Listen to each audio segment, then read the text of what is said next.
Today, let's do another client said what video where we talk about weird and crazy things that clients have said that make absolutely no sense. Let's talk about that today.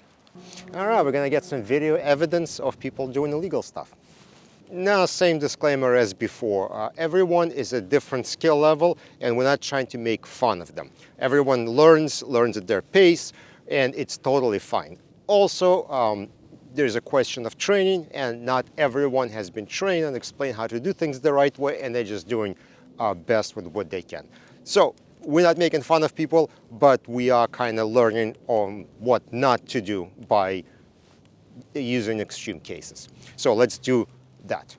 So recently we gave client an access to relativity environment and they said like, no, I got it, I don't need anything, I'm gonna do what I gotta do, don't worry, just give me a login, I got it. And they got access and they were doing whatever it is they were doing. And then a few days later they email us back, is like, all right, I'm ready to do a production. And we're like, all right, great, how did you tag your documents? And they're like, tag? No, we didn't tag anything, let me show you what I did here. And so he does screen share and he starts showing that what he's been doing is he was going through documents and any documents that were of any interest to them, they would save a native file to their desktop and they put it in the folder.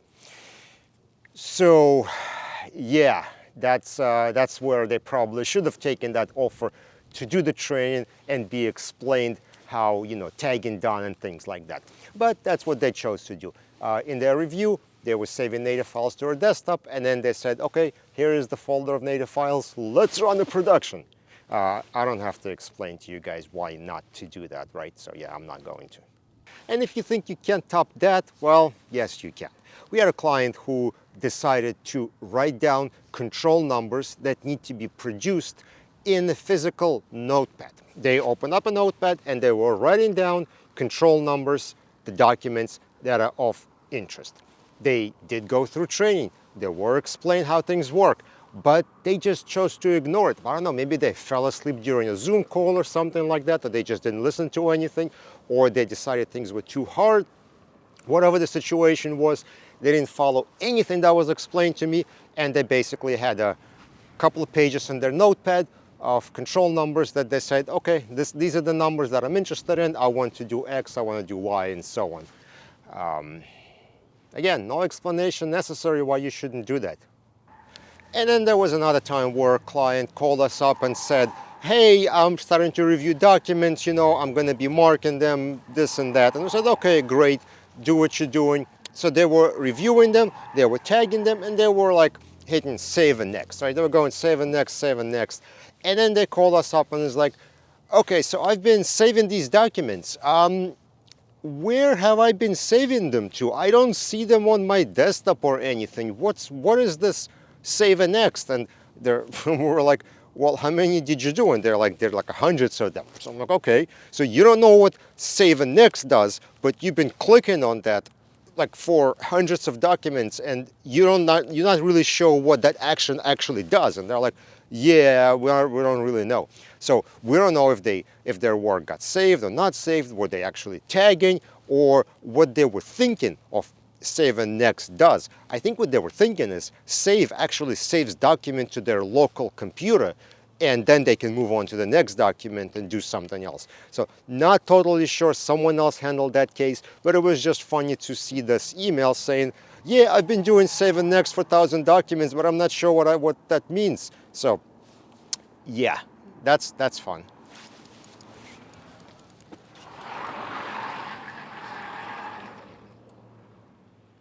No, BMW and Lexus do better than Mercedes, it seems. And one more fun story that happened. Clients sent us documents, they said process, put them on relativity, all the usual stuff. So we processed, put them up. They said, go ahead, image it so we could do redactions. Apparently they do redactions, so maybe they don't, I'm not sure. But then they ask us to run the production. So we run the production, they're like, okay, good. And then they come back and say, oh, you know what? Can you rerun this production without redactions? We're like, sure, okay. So we just go in and make sure redactions, are not as part of productions, rerun it, send it to them. They're like, what did you do? This still has redactions on it. We told you to blah, blah, blah, get all upset. And so we're like, all right, let's start figuring out what's going on.